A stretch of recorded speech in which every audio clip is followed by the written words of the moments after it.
Well, yesterday, Pope Benedict resigned as the head of the Catholic Church. Now the cardinals assembled in Rome face a daunting task of choosing Benedict's successor. Here in Vancouver, the Archdiocese has decided to mark the occasion. Tonight, a special Mass is being held for Pope Benedict at Holy Rosary Cathedral in downtown Vancouver. Paul Schratz is the spokesperson for the Archdiocese. Good afternoon, Paul. Hi, Matthew. Why are you holding this special Mass? Well, this is the first opportunity for the people, the Catholics of Vancouver, to say thank you for the service that Pope Benedict gave over the years in his role as shepherd of the Church. As of yesterday, as you mentioned, the Pope has stepped down, and for the last years of the papacy, we have prayed for the Pope every single day at every Mass that takes place around the world. Today is the first time that we're not praying for him because there is no Pope. And so it seems appropriate that we have a special Mass of thanksgiving for his service today. Is this something that you would do for any Pope, or was Pope Benedict particularly loved by Catholics in Vancouver? It's certainly the right thing to do, although Pope Benedict has certainly ingrained himself in the hearts of the people, I would say. If you listen to some of the testimonies and some of the responses, you can hear the heartfelt gratitude that a lot of people have for him and for the service he's given right up until his, sort of the end of his days, and he's leaving at a time only because of the weakness that he's experiencing right now. So what will be happening at the Mass tonight? Well, it will be the usual liturgy that we have at 5:10 every day at Holy Rosary Cathedral. However, this time the special intention of the Mass will be Thanksgiving for Pope Benedict.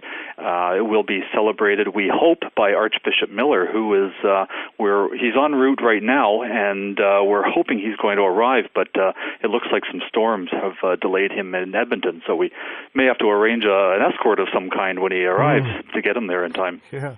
Does it have any specific impact on the Archdiocese when there is a change in popes?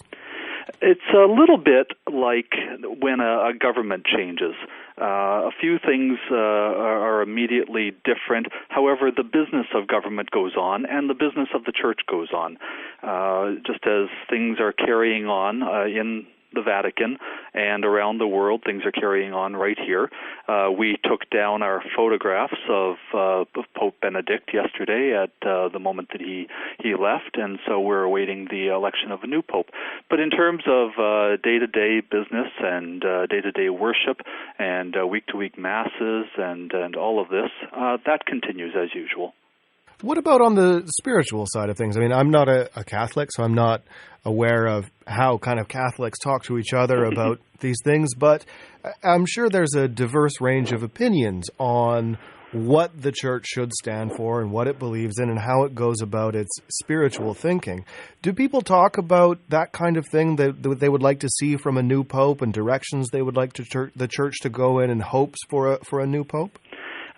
Catholics are the same as anybody. We have a diversity of viewpoints ranging from great disappointment, I guess, that he stepped down, to others saying it was the right thing to do. He did what was best for the Church. Some would like to see a Pope who's willing to make a few changes in maybe the style of liturgy or how things are done. Others like things the way they are going.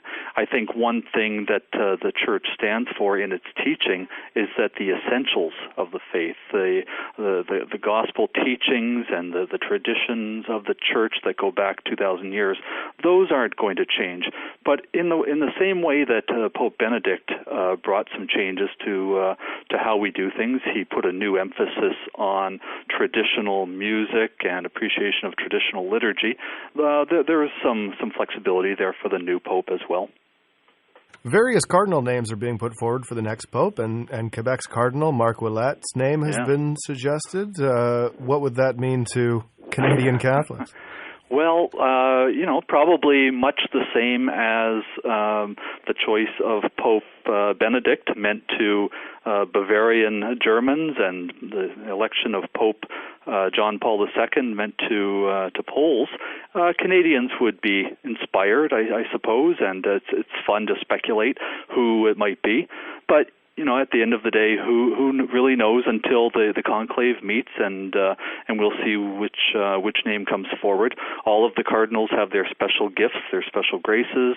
They're unique in what part of the world they come from, and there are some people who feel a pope from Latin America would be important for one reason, or Africa should be represented for another. So there are lots of sort of litmus tests out there being applied, and we watch with keen with keen observation and prayer, and we trust the Holy Spirit will do the rest. The discussions around the Catholic Church and amongst the general public of late has been about the ongoing sex abuse scandal. Is there any optimism that a change in popes would help the Church move past or address those concerns?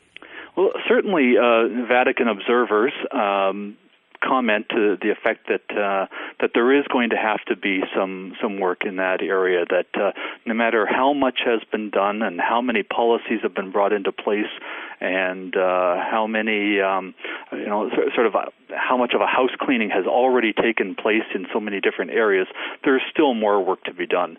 And you could never do enough to correct some of the situations that have taken place in the past. So certainly, I think that will be on the minds of the cardinals as they're contemplating who to vote for. Paul, thank you very much for taking the time with us this afternoon. Thanks for your interest. Take care. Bye-bye, Matthew. Bye-bye.